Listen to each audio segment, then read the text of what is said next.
పరిశుద్ధుడైన దేవుని నామానికి మహిమ కలుగును గాక. మన ప్రభు అయిన క్రీస్తు నామములో మీ అందరికీ కూడా వందనాలు. శుభోదయం. ప్రియ సంగమా, అందరూ బాగున్నారు కదా? దేవుని యొక్క కృప చేత అందరూ బాగుండాలి. అన్ని ప్రాంతాల వారు బాగుండాలి. ప్రతి మనిషి సంతోషంగా ఉండాలి అన్నది నా ఆకాంక్ష, కోరిక. దేవుని స్తోత్రం, హల్లెలూయా. మరి దేవుడిచ్చిన వాగ్దానాన్ని మనం మరవకుండా దేవుళ్ళ ముందుకు సాగించాలని నా ఆశ. కావున ఇంతవరకు కూడా మా జీసస్ బ్లెస్సింగ్ అనే ఛానల్ ద్వారా ఎంతమంది వాక్యాన్ని వింటున్నారో వారిని, వారి కుటుంబాలని దేవుడు దీవించును గాక. అలాగే ఈ యొక్క వాక్యం కూడా విని చాలామంది సబ్స్క్రైబ్ చేసుకున్నారు, చాలామంది చేసుకోలేదు, తెలియక అనుకుంటా. ఆ పక్కన ఉన్న బెల్ బటన్ ప్రెస్ చేస్తే సబ్స్క్రైబ్ అవుతుంది. అలాగే లైక్ చేసి షేర్ చేయండి. ఈరోజు దేవుని యొక్క వాగ్దానం మనం చూద్దాం.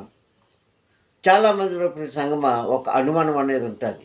అది నీలో కావచ్చు, నాలో కావచ్చు, చాలామందిలో కావచ్చు. ఏంటంటే మనము స్థితిగతులు బాగోలేనప్పుడు, మన పరిస్థితులు బాగోలేనప్పుడు, మనం పడిపోయినప్పుడు, ముఖ్యంగా పేదరికంలో ఉండేటప్పుడు కొన్ని ప్రశ్నలు మన మనసులో ఉంటాయి. ఏంటి అవి అంటే, దేవుడు నన్ను చూడట్లేదా? దేవుడికి నేను కనిపించట్లేదా?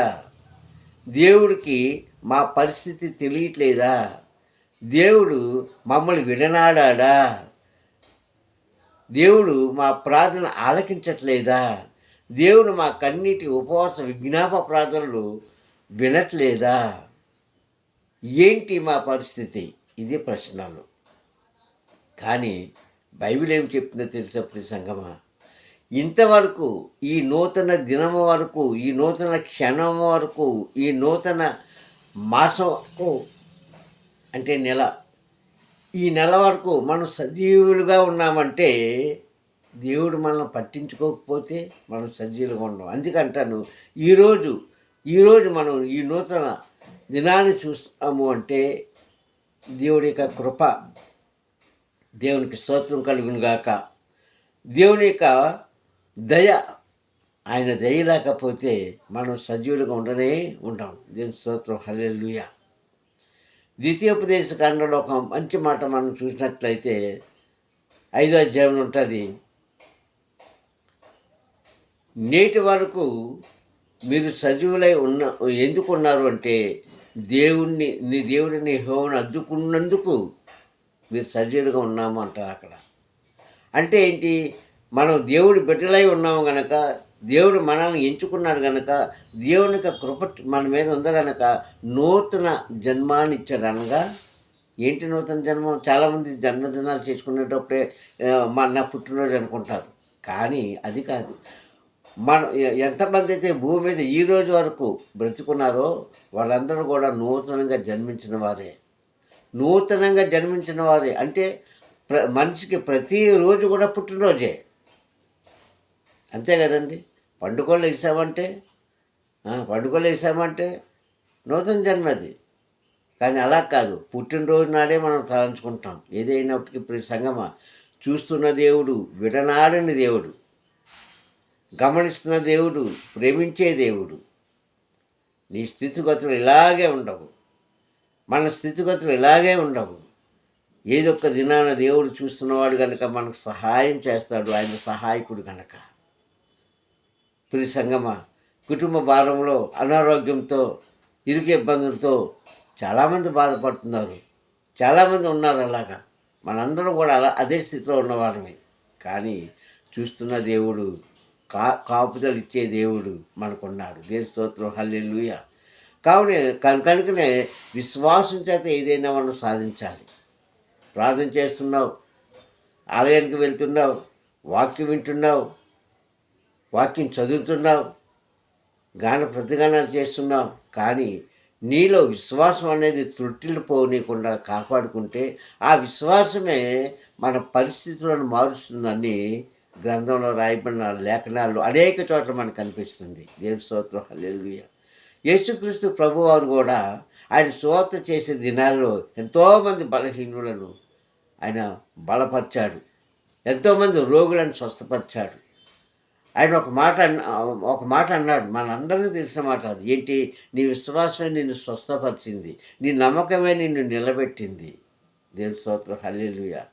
కనుక ప్రియ సంగమా, మన నుంచి ఏదైనా పోగొట్టుకుంటాం మనం. మన నుంచి ఏదైనా దోచుకుంటారు ఇతర మనుషులు. కానీ నీలో ఉన్న విశ్వాసాన్ని ఎవరూ దోచుకోలేరు. నీలో ఉన్న విశ్వాసం ఎప్పటికీ నీవు దాన్ని తక్కువ చేయొద్దు. సంగమా, మన దగ్గర అన్నీ ఉంటాయి, అన్నీ పోతాయి. కానీ నీలో ఉన్న విశ్వాసమే నిన్ను కడ వరకు నడిపిస్తుంది. దేవుడు చూస్తున్నాడు, చూస్తున్నాడు, చూస్తున్నాడు. చాలా కాలం చూస్తున్నాడు. మనం కూడా ఎదురు చూస్తున్నాం, నిరీక్షిస్తున్నాం, చాలా కాలం ఎదురు చూస్తాం. కానీ ఏదో ఒక దినాన మనం విసిగిపోతాం. ఏదో ఒక దినాన ఇంతేనా అనుకుంటాం. ఏదో ఒక దినాన ఇదేనా మా బ్రతుకులు, ఈ బ్రతకపోయినా ఒకటే అన్న నిర్ణయం తీసుకునే వాళ్ళు చాలామంది క్రైస్తవులు ఉన్నారు. కానీ వారందరికీ వాక్యం చెప్తున్న మాట, నేను చెప్పిన మాట కాదండి, వాక్యం చెప్తున్న మాట ఏంటంటే, ప్రియ కుమారుడా, కుమార్తె, నీ సమయం వచ్చింది. దేవుని స్తోత్రం. ఏ సమయం అది? దేవుడు మనల్ని ఆశీర్వదించే సమయం. నువ్వు అనారోగ్యంతో ఉన్నావు, బాధల్లో ఉన్నావు, కష్టాల్లో ఉన్నావు, అప్పుల్లో ఉన్నావు, కుటుంబ సమస్యలో ఉన్నావు, మరి ఎన్నెన్నో సమస్యలు ఉన్నావు. కానీ దేవుడు నీకు విడుదల చేసే దినము ఈ దినము. దేవుని స్తోత్రం. హల్లెలూయా. ఈ కాలం ఏ కాలం అండి? మనలను కష్టాల్లోంచి గట్టెక్కించే కాలము. ఇంచుమించుగా 400 సంవత్సరాలు బాధపడిన మన పూర్వీకుల్ని విడిచిపెట్టాడా దేవుడు? విడిచిపెట్టాడండి. ఏం చేశాడు? దాటించాడు కష్టాల నుంచి, కష్టాల కడలలోంచి దాటించాడు. కడలి అనగా సముద్రం. అలాగే ఏదో ఒక రోజు మనకి దేవుడు సహాయం చేస్తాడండి.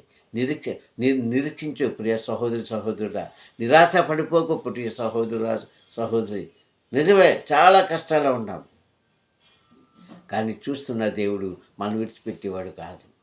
ఒక వ్యక్తి అంటాడు, ప్రభా, నీవు మమ్మల్ని విడనాడుదువా?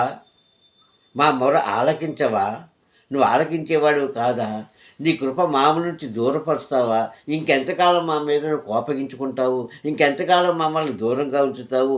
ఇంకెంతకాలం నీ యొక్క ఆశీర్వాదం మాకు రాకుండా చేస్తావు అని ఒక వ్యక్తి బాధపడ్డాడండి.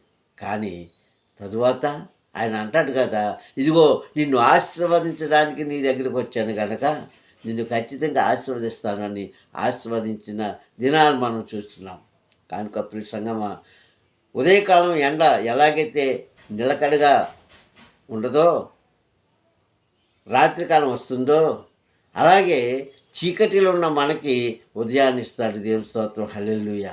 ఖచ్చితంగా ఇస్తాడండి దేవుడు, ఖచ్చితంగా ఇస్తారు. కాకుంటే మనం ఉన్న పరిస్థితిలోంచి, మనం ఉన్న కష్టాల్లోంచి, అప్పుల్లోంచి, అనారోగ్యంలోంచి, కుటుంబ సమస్యలోంచి, బిడ్డల సమస్యలోంచి, భర్త భార్యల సమస్యలోంచి మనము తట్టుకోలేని స్థితిలో ఉన్నాం మనము.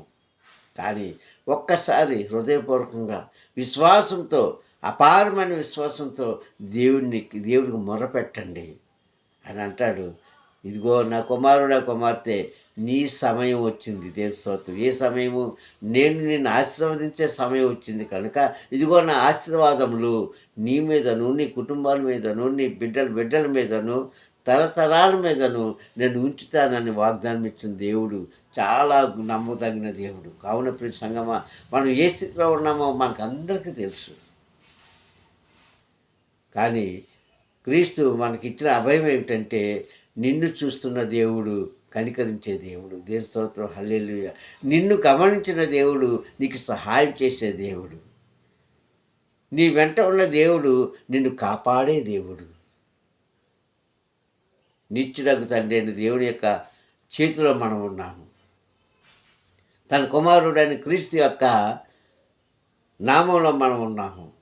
దేవుని స్తోత్రం. హల్లెలూయా. కావున ప్రియ సంగమా, ఎన్నడూ కూడా ఓడిపోయాను, పడిపోయానన్న అనాలోచన రానియొద్దని నేను తెలియజేస్తున్నాను. అందుకే ఇప్పుడు చెప్పబడిన మాటలు 77 అధ్యాయము ఆసావు గారు రాసిన కీర్తన భాగంలో 7, 8, 9 వచనాలు చూసుకుంటే అక్కడ మీకు కనిపిస్తుంది, దేవుడు మమ్మల్ని విడనాడా? లేడు. విడిచే దేవుడైతే నిన్నెందుకు ఈరోజు బ్రతికించుతాడు?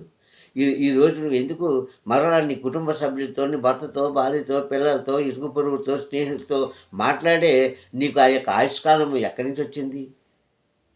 నిన్ను విడనాడే దేవుడు కాదు. మరొకసారి చెప్తున్నాను. విడవని దేవుడు, ఎడబాయని దేవుడు మనకున్నాడు.